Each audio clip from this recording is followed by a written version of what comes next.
In Washington, D.C., a pivotal moment in global health unfolded as U.S. Secretary of State Marco Rubio and Kenyan President William Ruto signed a groundbreaking 5-year, $2.5 billion health agreement. This isn't just another aid package, it marks a shift in U.S. policy, emphasizing shared responsibility and direct partnership under the new America First global health strategy.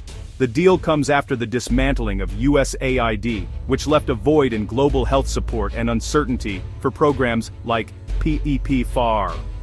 Now, the U.S. is prioritizing government-to-government collaboration, moving away from reliance on NGOs and signaling a new era of accountability. For Kenya, this is both a lifeline and a challenge. President Ruto welcomed the trust placed in his government, promising transparency and co-investment. The agreement entrusts Kenya with managing complex health initiatives, reflecting confidence in its growing leadership. Secretary Rubio praised Kenya's international role, especially its commitment to global security, framing this health pact as part of a broader strategic alliance. This sets a precedent. Future U.S. health partnerships will favor nations that align with American interests and demonstrate real commitment to co-investment. At the heart of the agreement is a co-funding model. America pledges $1.6 billion, while Kenya commits $850 million over 5 years. This approach ensures both nations have a stake in the outcome, aiming for sustainability and shared ownership. Funds target Kenya's most pressing health threats: HIV, AIDS, malaria, and tuberculosis, with additional support for polio eradication. The agreement mandates inclusivity. Services must reach all, including marginalized groups like LGBTQ+ individuals and sex workers.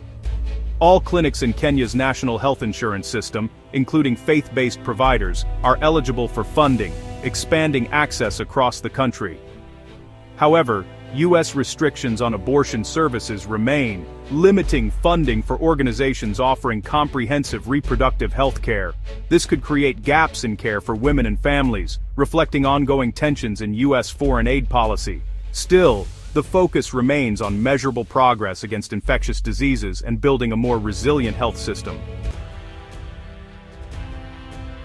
The U.S.-Kenya deal is the flagship of a reimagined American foreign aid strategy, replacing the old NGO-driven model with direct government partnerships. The new doctrine demands co-investment. Recipient countries must contribute significant resources, ensuring they're active participants, not passive recipients. The goal: help nations like Kenya build self-sustaining health systems that can eventually operate without external support.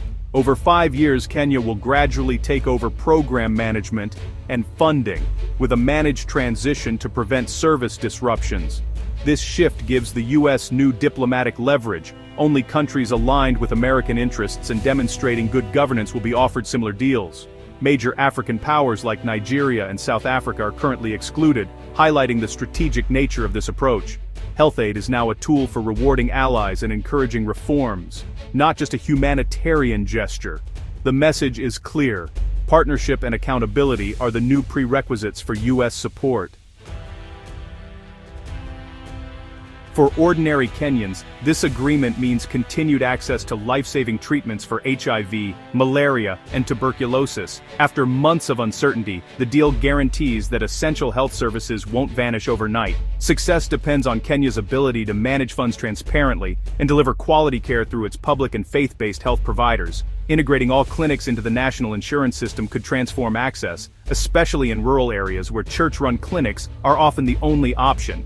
The agreement aims to lower costs, shorten travel times, and improve care for families long underserved by the health system.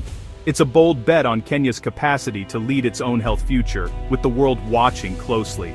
If successful, this model could inspire other African nations to pursue sustainable, partnership-driven development.